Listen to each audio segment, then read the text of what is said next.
Hello everyone, আমি মৌমিতা। আমি বানিয়েছিলাম সুপার ডিলিশিয়াস ম্যাঙ্গো কুলফি, আর সেটারই রেসিপি আজকে তোমাদের সাথে শেয়ার করব। এখনও যখন বাজারে মোটামুটি আম পাওয়া যাচ্ছে অল্প পরিমাণে, তাই ভাবলাম ম্যাঙ্গো কুলফি বানিয়েই ফেলি। কেন পরে আফসোস করবো যে বছর একবারও বানালাম না।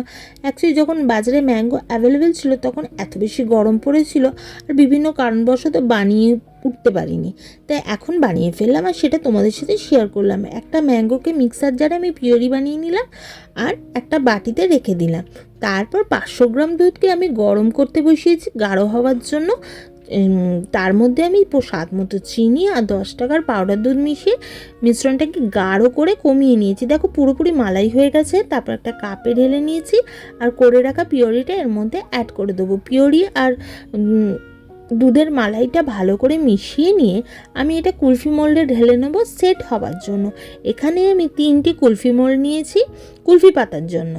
এবার একে একে মিশ্রণটা কুলফি মোল্ডে ঢেলে দেব আর ওপর দিয়ে ফয়েল র্যাপ করে দেবো। আর এই মিশ্রণটাকে 1 ঘন্টা ফ্রিজে সেট হতে দেব। সেট হলে ভালো করে তারপর আমি এর মধ্যে আইসক্রিম স্টিক ঢুকিয়ে দেবো। আগে আইসক্রিম স্টিক ঢোকালে কী হবে বলো তো, ব্যাকাটেরা হয়ে যেতে পারে, তখন দুধটা পাতলা থাকে। তো পরে ঢোকালে একটু সেট হওয়ার পর তখন স্টিকটা একদম সোজা সোজা থাকে। আচ্ছা, আইসক্রিম স্টিক ঢুকিয়ে নিয়ে আমি এটাকে 5 থেকে 6 ঘন্টা ফ্রিজে রেখে দেবো। 5 থেকে 6 ঘন্টার পর আমার কুলফি রেডি হয়ে যাবে খাওয়ার জন্য। এবার আমি কুলফি মোল্ড থেকে কুলফিটা বের করে তোমাদের দেখাবো কিভাবে সেট হয়েছে।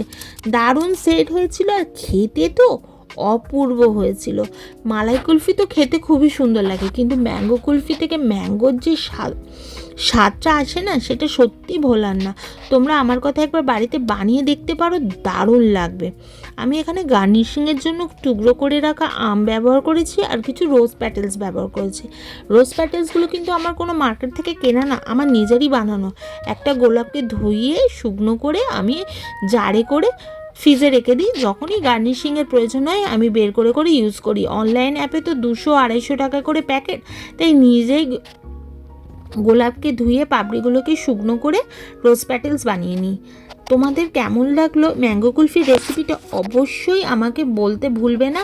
আর ভিডিওটা শেষ পর্যন্ত দেখার জন্য, আমার পাশে থাকার জন্য অসংখ্য ধন্যবাদ। যারা সবসময় আমার পাশে থাকো, আমার ভিডিও দেখো, আমাকে সাপোর্ট করো, তাদের অসংখ্য ধন্যবাদ।